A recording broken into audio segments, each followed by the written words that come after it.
Hi. Well, I think I have another idea I want to talk to you about, and that is the idea that we have in our head that there is the one and only right way to do something. And that is just simply not true. If you think that way, it doesn't work. There's any number of ways to do something, especially painting. And there's not one right way. There's any number of ways.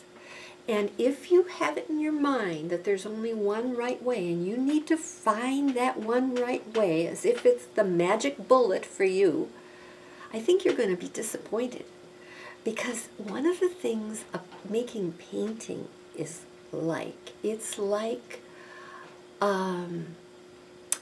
it's kind of like being Christopher Columbus and going off into the vast sea. And you have this idea that you could reach India or China, but you're not quite sure how you're going to get there other than you're kind of going in that direction. And what happens is sometimes you have surprises along the way.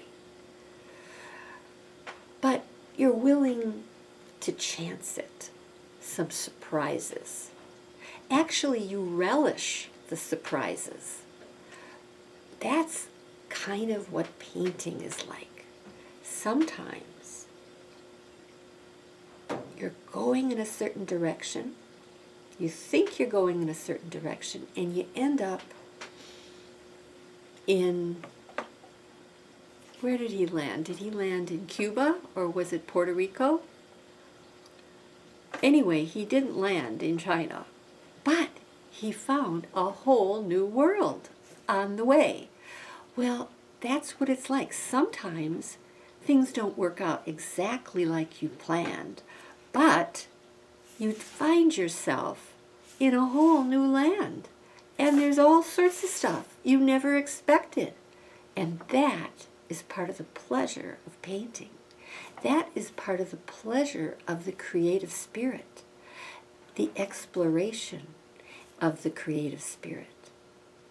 And then you work in that Central America, in the Americas for a while, and you learn, they have water, and they have rocks, and they have these different plants, and so you'll discover, I didn't know the paint could do that. Well, that's interesting. I wasn't planning on that. But you see, that's the fun of learning, because part of the process is, that wasn't what I expected. What can I do with that? How can I change that? How can I work with that? And it can be fun. It's kind of, another way I could think of it is you have a dance partner. And the dance partner, you have a routine, you're going to go, a certain move, and then all of a sudden they do something a little different. And you have to, I'm going to respond a little different. And it becomes a whole new dance. It's reacting and reacting, acting. And so making a painting, yes, we have a process, and I'm going to take you through a process. But the process is going to have surprises. Every process does.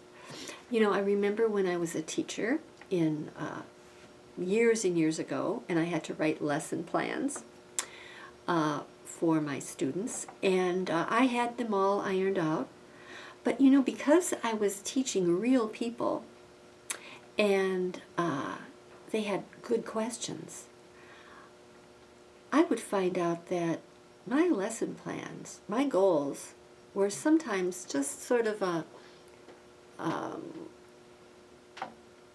framework to really dig deep with those young people and bring them to blossom. And that's where I keep the classes small, and I talk with you, and we get excited about new ideas, and we solve some problems together, and give you some new ideas about things.